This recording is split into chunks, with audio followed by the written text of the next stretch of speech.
1857 की क्रांति। 1857 की क्रांति के कारणों के बारे में सबसे पहले जानते हैं। 1857 की क्रांति के राजनीतिक, आर्थिक, सामाजिक व धार्मिक, सैन्य व तत्कालिक कारण थे। राजनीतिक कारणों में मुख्य कारण मुगलों की नाराजगी, पेशवाओं की नाराजगी, अवध के नवाब की नाराजगी व बंबई के जागीरदारों की नाराजगी थी। 1836 से 1842 में लॉर्ड ऑकलैंड के समय मुगलों के नजर लेने, खिल्लत देने व दरबार लगाने पर प्रतिबंध लगा दिया गया था। नजर लेना अर्थात किसी सूबेदार के सत्ता परिवर्तन के समय भेंट या उपहार लेना, जो कि मुगलों की सुपीरियरिटी को दर्शाता था। खिल्लत देने का मतलब किसी अधिकारी या जिससे मुगल सम्राट खुश होते थे उसको चमकीला वस्त्र, जिसे खिल्लत कहा जाता था, वह दिया जाता था, उसे वह पहने रखता था और यह उसकी प्रतिष्ठा का एक चिन्ह कहलाता था। दरबार लगाना, प्रत्येक शुक्रवार को सुनवाई हेतु मुगलों द्वारा दरबार लगाया जाता था। लॉर्ड डलहौजी ने मुगल सम्राट बहादुर शाह जफर को लाल किला खाली करने का व एक साधारण सी हवेली में रहने का आदेश दे दिया। साथ ही उन्होंने बहादुर शाह जफर को बादशाह की उपाधि न लगाने का भी निर्देश दिया। इसके साथ ही उन्होंने बादशाह द्वारा अपना उत्तराधिकारी घोषित करने पर भी पाबंदी लगा दी थी। इस कारण मुगल नाराज थे। पेशवाओं की नाराजगी या मराठों की नाराजगी। मराठा शासन में प्रशासन में सहयोग हेतु मंत्री परिषद होती थी, जिसे अष्टप्रधान कहा जाता था। अष्टप्रधान का मुखिया पेशवा कहलाता था। मराठा शासन के बाजीराव द्वितीय अंतिम पेशवा थे। ये 1795 से 1818 के बीच पेशवा थे। इनके कोई पुत्र नहीं था व नाना साहब को इन्होंने गोद लिया था। बाजीराव की मृत्यु के पश्चात अंग्रेजों ने नाना साहब की पेंशन बंद कर दी, यह कहते हुए कि पेंशन बाजीराव की व्यक्तिगत थी, न कि पेशवा के पद को पेंशन दी गई थी। इससे मराठों में नाराजगी फैल गई। अवध की नाराजगी। अवध के नवाब अंग्रेजी साम्राज्य के सर्वोच्च वफादार थे। वेलेजली के काल में उनके द्वारा सहायक संधि व्यवस्था लाई गई। इसे घेरे की नीति या पॉलिसी ऑफ रिंग फेस भी कहा गया। इसमें अपनी सुरक्षा हेतु पड़ोसी राज्यों की सीमाओं को मजबूत कर दिया जाता था। 1802 में अवध से यह संधि कर ली गई थी। उसके पश्चात जब लॉर्ड डलहौजी गवर्नर थे, तब उन्होंने अवध के नवाब वाजिद अली शाह पर कुशासन का आरोप लगाते हुए उसे अंग्रेजी साम्राज्य में मिला लिया और 1856 में अवध को भारत का पहला चीफ कमिश्नर क्षेत्र घोषित कर दिया। वह हेनरी लॉरेंस को प्रथम चीफ कमिश्नर बनाया गया।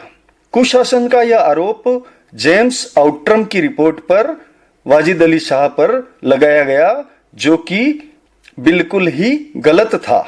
इससे अवध के नवाब में और वहां की जनता में नाराजगी थी। बंबई के जागीरदार भी अंग्रेजों से नाराज थे, क्योंकि 1854 में लॉर्ड एनाम के नेतृत्व में लॉर्ड डलहौजी ने एनाम कमीशन बनाया, जिसने बंबई की 35,000 जागीरों का निरीक्षण कर इनमें से 20,000 जागीरों पर कुशासन का आरोप लगाकर उन्हें भी ब्रिटिश शासन में मिला लिया।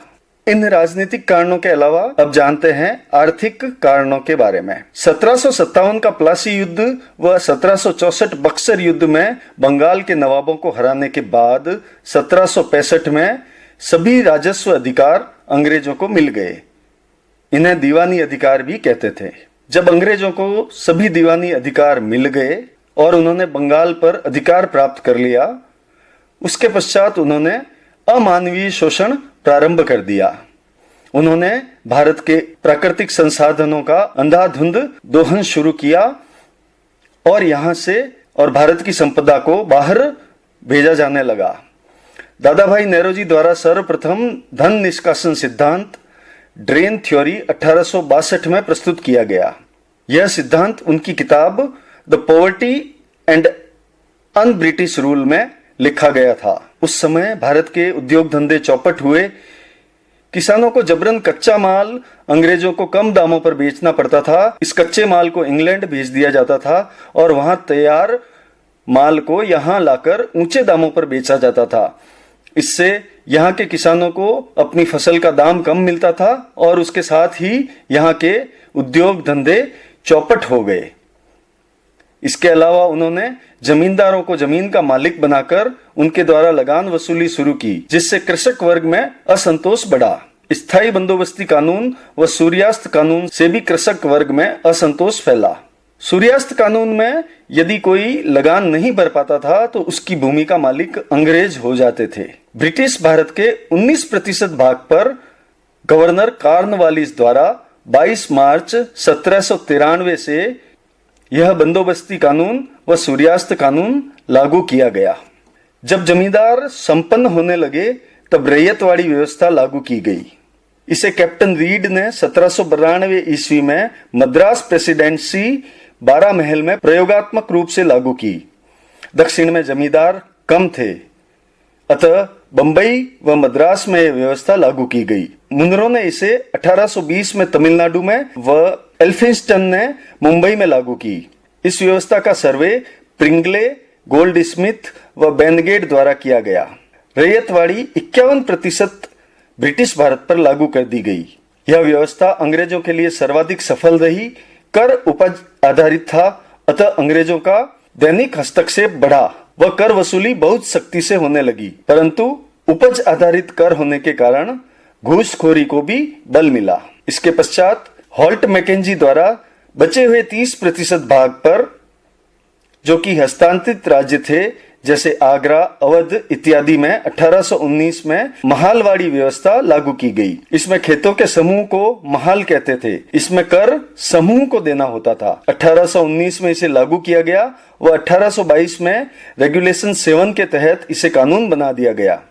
इसमें उपज के आधार पर भूमि का मूल्य निर्धारित किया जाता था और मूल्य के अनुसार कर देय था। 1833 में मार्टिन बर्ड की मदद से बेटिक द्वारा इसे संशोधित किया गया।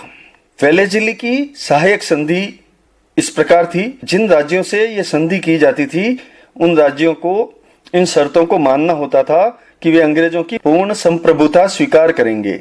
अन्य किसी राज्य से संधि अथवा राजनीतिक समझौता नहीं करेंगे, युद्ध नहीं करेंगे, किसी यूरोपियन को रहने की अनुमति नहीं देंगे। अंग्रेजी सेना उनके राज्य में रहेगी व उसका खर्च शासक वहन करेंगे। अंग्रेजों का एक पॉलिटिकल एजेंट राज्य में रहेगा जो कि अंग्रेजों व उस राज्य के राजा के बीच में एक कड़ी का कार्य करेगा। इन शर्तों के साथ अंग्रेजों ने कई राज्यों से संधि की, जिसमें हैदराबाद, मैसूर, तंजौर, अवध, पेशवा, भोसले व सिंधिया शामिल थे। यह संधि हैदराबाद से 1798, मैसूर से 1799, तंजौर से 1799, अवध से 1801, पेशवा से 1802, भोसले से 1803 व सिंधिया से 1804 में की गई। राजा अंग्रेजी सैनिकों का पूरा खर्च नहीं उठा पाए, अतः धीरे धीरे उनके क्षेत्र अंग्रेजी राज्य में विलय होते रहे। साथ ही वह देसी सेना रखने में भी असमर्थ हो गए। अंग्रेजों के इस आर्थिक शोषण के विरुद्ध राजाओं, नवाबों और कृषकों में भी असंतोष बढ़ता गया, जो कि आगे चलकर क्रांति का एक कारण बना। सामाजिक व धार्मिक कारण। 1813 के चार्टर एक्ट में ईसाई मिशनरीज को भारत में आने की अनुमति दी गई व बड़ी संख्या में ईसाई लोग भारत में आए। इन्होंने भारत में धर्म परिवर्तन व ईसाई धर्म का प्रचार प्रसार शुरू किया, जिसे लोगों की नाराजगी झेलनी पड़ी। इसका भारतीय समाज पर एक सकारात्मक प्रभाव भी पड़ा कि 1813 के पश्चात धार्मिक संगठन भारत में भी बनने लगे। मैगल्स ने ब्रिटिश संसद में पूरे भारत में ईसाई धर्म फैलाने की घोषणा की। इसके साथ ही अंग्रेजों ने भारत में चल रही कुरीतियों को बंद करने के लिए कानून बनाए। उस समय की प्रचलित कुरीतियां सती प्रथा, बाल विवाह, विधवा विवाह इत्यादि को अंग्रेजों ने बंद करने का प्रयास किया, जिसे भारतीय समाज ने स्वीकार नहीं किया क्योंकि वो इसे अपने धर्म से जोड़कर देखते थे। इसके अतिरिक्त लॉर्ड डलहौजी ने गोद निषेध नीति अपनाई। गोद निषेध नीति को डॉक्ट्राइन ऑफ लैप्स भी कहा जाता है। इसे हड़प नीति भी कहते हैं। इस नीति के अनुसार किसी राजा के पुत्र न होने पर वह राजा किसी को गोद नहीं ले सकता था और वह राज्य स्वयं ही ब्रिटिश साम्राज्य में चला जाता था। सतारा, जेतपुर, संबलपुर, बघाट, झांसी, उदयपुर, नागपुर इसके उदाहरण थे। सतारा 1848, जेतपुर 1849, संबलपुर 1849, बघाट 1850, झांसी 1853, उदयपुर जो कि मध्य प्रदेश में है 1852 और नागपुर 1854 में अंग्रेजी शासन में विलीन हो गए। सैन्य कारण। ब्रिटिश सेना में 5 भारतीय व 1 ब्रिटिश सैनिक का अनुपात था। वेल्लोर मद्रास में 1824 में भारतीय सैनिकों के पगड़ी, तुर्रा व तिलक पर पाबंदी लगा दी थी और उनको हैट अर्थात टोपी पहनना अनिवार्य कर दिया गया था, जो कि धार्मिक आधार पर उन पर कुठाराघात था। कुछ सैनिकों के दाढ़ी रखने पर भी प्रतिबंध लगा दिया गया था। लॉर्ड कैनिंग ने 1856 में सेना अधिनियम बनाया, जिसके अंतर्गत भर्ती के समय उन्हें यह शर्त मानने के लिए बाध्य किया गया कि उनको अपनी सेवाएं समुद्र पार भी देनी पड़ेगी, जिसे भारतीय सैनिकों ने धर्म विरुद्ध माना। 1854 में डाकघर अधिनियम लाया गया। इसके तहत भारतीय सैनिकों को डाक पर शुल्क देना पड़ता था एवं अंग्रेजी सैनिकों की डाक निःशुल्क होती थी। इसके अतिरिक्त वेतन व पदोन्नति में भी अंग्रेजों से असमानता भारतीय सैनिकों में रहती थी। इन कारणों से ब्रिटिश सेना में उपस्थित भारतीय सैनिकों में असंतोष की भावना उपजी, जो क्रांति का एक कारण बनी। तात्कालिक कारण: दिसंबर 1856 में ब्राउन बेस राइफल के स्थान पर एनफील्ड राइफल को अंग्रेजी सेना में लाया गया। बंगाल के दमदम व बहरामपुर होते हुए बैरकपुर तक यह खबर आई कि इस राइफल में काम आने वाले कारतूस की पन्नी गाय व सुअर की चर्बी से बनी है, जिसे कि उपयोग में लेने से पूर्व मुंह से हटाना पड़ता है। इससे भारतीय सेना के दोनों ही धर्मों के अर्थात हिंदू व मुस्लिम सैनिकों में धार्मिक भावना के कारण असंतोष फैला, जो कि विद्रोह में परिवर्तित हो गया। मंगल पांडे ने 29 मार्च 1857 को ब्रिटिश सैनिक अधिकारी लेफ्टिनेंट वॉग, सार्जेंट ह्यूडसन व सार्जेंट हियरसे को गोली मार दी। क्रांति का विस्तार: 1857 की क्रांति के समय ब्रिटिश प्रधानमंत्री पार्मस्टन थे। तत्कालीन British governor general Lord Canning थे व भारत के शासक बहादुर शाह जफर, जिन्हें बहादुर शाह द्वितीय भी कहा जाता है, थे। ब्रिटिश सेनापति कॉलिन कैंपबेल थे। 29 मार्च 1857 को मंगल पांडे द्वारा बैरकपुर सैनिक छावनी में अपने सैनिक अधिकारियों की हत्या से इस क्रांति की शुरुआत हुई। वे 34वीं पैदल सेना नेटिव इन्फेंट्री के सैनिक थे। उनके इस विद्रोह के जुर्म में उन्हें 8 अप्रैल 1857 को अंग्रेजी शासन द्वारा फांसी दे दी गई। उसके पश्चात 24 अप्रैल को मेरठ के सैनिकों ने भी इस कारतूस को उपयोग लेने से मना कर दिया, तो मेरठ के सैनिकों को भी 9 मई को सजा दी गई। इस सजा के फलस्वरूप 10 मई 1857 को मेरठ में सैनिकों की एक टुकड़ी, जो कि 20वीं पैदल सेना से थी, उसने विद्रोह कर दिया व थाने को आग लगा दी और थाने में बंदी 85 भारतीयों को छुड़ाकर दिल्ली की तरफ कूच किया। 11 मई को वे दिल्ली पहुंचे और दिल्ली पर कब्जा कर लिया। दिल्ली पर कब्जा करने के पश्चात उन्होंने बहादुर शाह जफर को अपना नेतृत्व सौंपा। बहादुर शाह जफर वृद्धावस्था में थे, अतः उन्होंने इसका असली नेतृत्व बख्त खां को सौंप दिया। 1857 की क्रांति इसी दिन से प्रारंभ मानी जाती है। 1857 की क्रांति के बारे में यह भी कहा जाता है कि योजना अनुसार यह क्रांति 31 मई 1857 को होनी थी। इस क्रांति की योजना लंदन में बनी थी। नाना साहब के सलाहकार अजीमुल्ला खां व सतारा के रानोजी बापू पेंशन बढ़ाने के सिलसिले में लंदन गए थे।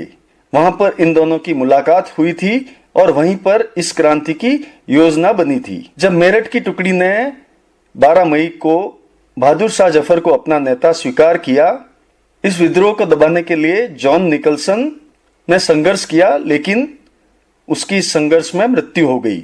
उसके पश्चात हडसन ने इस विद्रोह का दमन किया।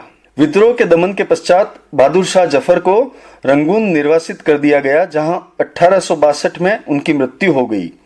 बहादुर शाह जफर के 2 पुत्र मुगल एवं ख्वाजा तथा उनके पौत्र अब्बू को गिरफ्तार कर अंग्रेजों द्वारा मार दिया गया। इसके पश्चात यह क्रांति लखनऊ पहुंची।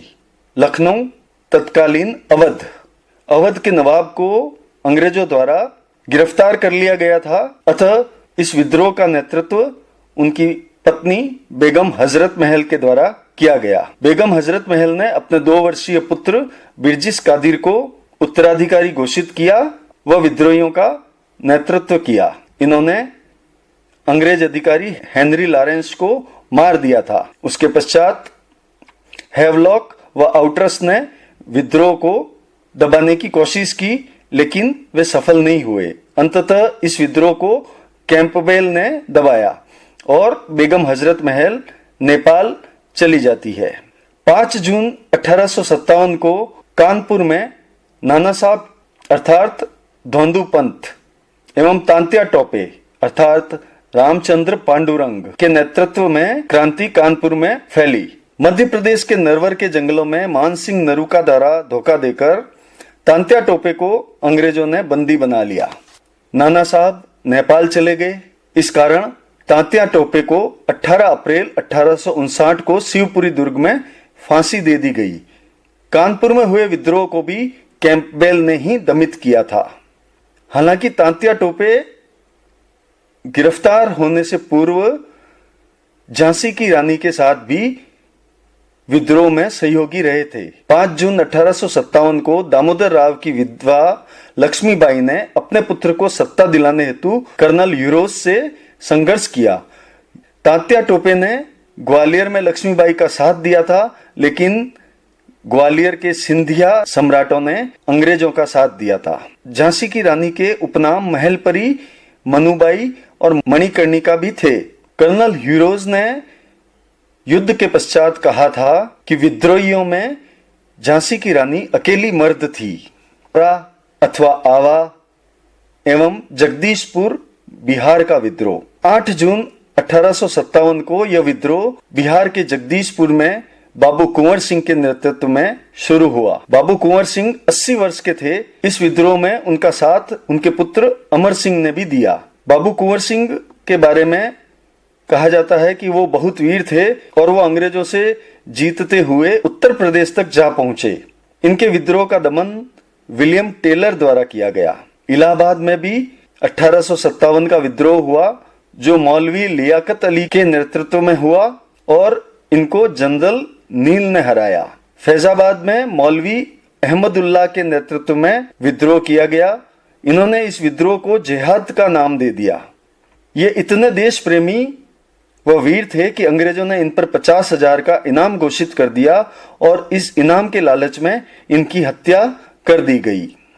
बरेली में यह विद्रोह खान बहादुर खान के नेतृत्व में हुआ। उड़ीसा में सुरेंद्र शाही और उज्जवल शाही के नेतृत्व में, असम में कंदपरेश्वर सिंह व उनके दीवान मनीराम दत्ता के नेतृत्व में हुआ। कुल्लू में राजा प्रताप सिंह, सतारा में रंगोजी बापूजी गुप्ते, पटना में पीर अली, गोरखपुर में गजाधर सिंह, मथुरा में देवी सिंह के नेतृत्व में यह विद्रोह हुआ। राजस्थान में यह विद्रोह जयदयाल व हरदयाल के नेतृत्व में हुआ। क्रांति का परिणाम। क्रांति असफल रही। असफलता के अनेक कारण हैं। उनमें से प्रमुख कारण इस प्रकार है। पटियाला, नाभा, जिंद आदि सिख शासकों व कश्मीर के शासक गुलाब सिंह, इंदौर के शासक होलकर, ग्वालियर के सिंधिया, ग्वालियर के मंत्री दिनकर राव, भोपाल के नवाब, हैदराबाद के निजाम व हैदराबाद के मंत्री सालार जंग ने अंग्रेजों का साथ दिया, जो कि एक बहुत बड़ा कारण असफल रहने का हुआ। दूसरा कारण, संपूर्ण भारत में क्रांति का फैलाव नहीं हुआ। क्रांति भारत के उत्तर पूर्व में ही सीमित रही और दक्षिण की तरफ इसका बिल्कुल भी फैलाव नहीं हुआ। साधनों का अभाव था। भारतीय सैनिकों के पास ऐसे हथियार नहीं थे कि वो अंग्रेजी गोला बारूद, तोप इत्यादि का मुकाबला कर सके। क्रांति का नेतृत्व अलग अलग भागों में अलग अलग था। पूरे भारत में क्रांति का एक नेतृत्व नहीं था। इसके साथ ही अलग अलग भागों में विद्रोह के अलग अलग कारण थे, जो कि व्यक्तिगत भी थे और सामाजिक भी थे। क्रांति समय से पूर्व आरंभ हो गई एवं अलग अलग समय पर अलग अलग स्थानों पर होती रही, जिससे अंग्रेजों को उसके दमन का समय मिल गया। यदि क्रांति एक ही समय पर पूरे भारत में एक साथ होती तो शायद इसके परिणाम कुछ और होते।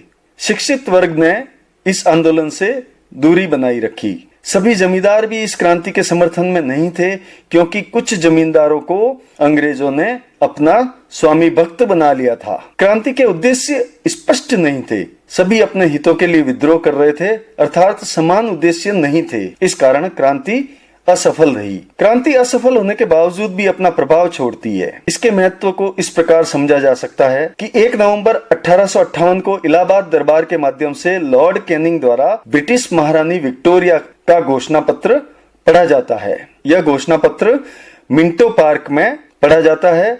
इस घोषणा पत्र के अनुसार भारत में ईस्ट इंडिया कंपनी के शासन को समाप्त कर दिया और यह शासन ब्रिटिश ताज द्वारा किया जाने लगा, अर्थात ब्रिटेन का शासक ही भारत का शासक होगा। गवर्नर जनरल के पद को समाप्त कर वायसराय का पद सृजित किया गया। भारत की शासन व्यवस्था को संचालित करने हेतु 15 सदस्यीय भारत परिषद का गठन किया गया व इसका अध्यक्ष भारत सचिव को बनाया गया, अर्थात 1858 से कंपनी का शासन समाप्त कर दिया गया।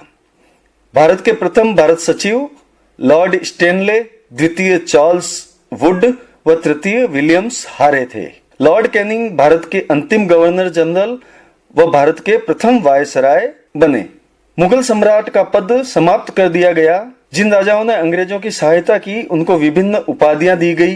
पील कमीशन बनाया गया। पील कमीशन के सुझावों के आधार पर सेना में भारत व ब्रिटिश सैनिकों का अनुपात 2:1 कर दिया गया और उसके साथ ही जिस राज्य के सैनिकों की विद्रोह में सहभागिता थी उनकी संख्या कम करते हुए सिख व गोरखा सैनिकों की भर्ती की गई। हड़प नीति को भारत में समाप्त कर दिया गया। सभी धर्मों की मान्यताओं को आदर दिया गया व भारतीय प्रशासनिक सेवा अधिनियम 1861 पारित किया गया, जिसके अनुसार योग्यता अनुसार पद देने की व्यवस्था की गई। इस क्रांति के बारे में अलग अलग इतिहासकारों के अलग अलग विचार थे। इस क्रांति को सैनिक विद्रोह कहने वालों में sir John Lawrence, sir John Seeley, TR. Holmes व ट्रेवेलियन माल्सन थे। टी.आर. होम्स ने कहा था 1857 की क्रांति सभ्यता व बर्बरता का संघर्ष था। उनके अनुसार सभ्य अंग्रेजों ने बर्बर भारतीयों से संघर्ष किया था। एल.ई.आर. रीज के अनुसार धर्मांधों का ईसाइयों के विरुद्ध युद्ध था। डब्ल्यू टेलर के अनुसार और जेम्स आउटड्रम के अनुसार यह हिंदू मुस्लिमों के षड्यंत्रों का परिणाम था। भारतीय इतिहासकार दुर्गादास व सर सैयद अहमद खान ने भी ब्रिटिश मत का ही समर्थन किया। इस क्रांति को राष्ट्रीय विद्रोह कहने वाले भारत के प्रथम इतिहासकार अशोक मेहता थे। उन्होंने अपनी किताब द ग्रेट रिबिलियन में इसका उल्लेख किया है। इसके अतिरिक्त बेंजामिन डिज़रायली ने 27 जुलाई 1857 को ब्रिटेन की संसद में इसे हाउस ऑफ कॉमन्स के मेंबर के रूप में राष्ट्रीय विद्रोह की उपाधि दी थी। विनायक दामोदर सावरकर द्वारा लिखित ग्रंथ the Indian war of independence में 1909 में इसे प्रथम सुनियोजित स्वतंत्रता संग्राम की संज्ञा दी गई। उस समय इस ग्रंथ के प्रकाशन पर पाबंदी लगा दी गई थी। स्वतंत्रता प्राप्ति के पश्चात भारत सरकार द्वारा आर.सी. मजूमदार को 1857 का इतिहास लिखने को कहा गया, परंतु उनके वक्तव्य के अनुसार 1857 की क्रांति न तो प्रथम, न ही राष्ट्रीय व न ही स्वतंत्रता संग्राम था, अतः इनको इस समिति से हटा दिया गया। इन्होंने एक ग्रंथ लिखा था the sepoy mutiny and the revolt of 1857। यह ग्रंथ 1957 में प्रकाशित हुआ। उनको हटाने के पश्चात भारत सरकार द्वारा एस.एन. सेन, सुरेंद्र नाथ सेन को इस समिति में का अध्यक्ष बनाया गया और उन्होंने सरकार की तरफ से 1960 में 1857 की क्रांति का इतिहास लिखा। उनकी लिखी गई किताब का नाम भी 1857 है। इनके अनुसार धर्म युद्ध से प्रारंभ होकर स्वतंत्रता के संघर्ष के साथ 1857 की क्रांति समाप्त हुई थी। कुछ बिंदु जो याद रखने योग्य है। बख्त खां की मृत्यु 13 मई 1859 को एक युद्ध में हुई थी। लॉर्ड कैनिंग ने 1857 की क्रांति के समय इलाहाबाद को आपातकालीन मुख्यालय बनाया था। लॉर्ड डलहौजी द्वारा हड़प की नीति अपनाई गई थी। बख्त खान को शाह-ए-आलम बहादुर का खिताब बहादुर शाह जफर ने दिया था। 1857 संग्राम में सर्वाधिक सिपाही अवध के थे। कवि मिर्जा गालिब 1857 विद्रोह को देखने वाले कवि थे। रानी लक्ष्मीबाई की समाधि ग्वालियर में है। 1806 में भी वेल्लूर में 200 अंग्रेज सैनिकों को भारतीय सैनिकों ने मार दिया था। यह भी एक धार्मिक विद्रोह था। 1824 में बैरकपुर कलकत्ता में भी धार्मिक विद्रोह हुआ था। 1857 की क्रांति पर पहली किताब सर अहमद खान ने लिखी थी। तांत्या टोपे को 18 अप्रैल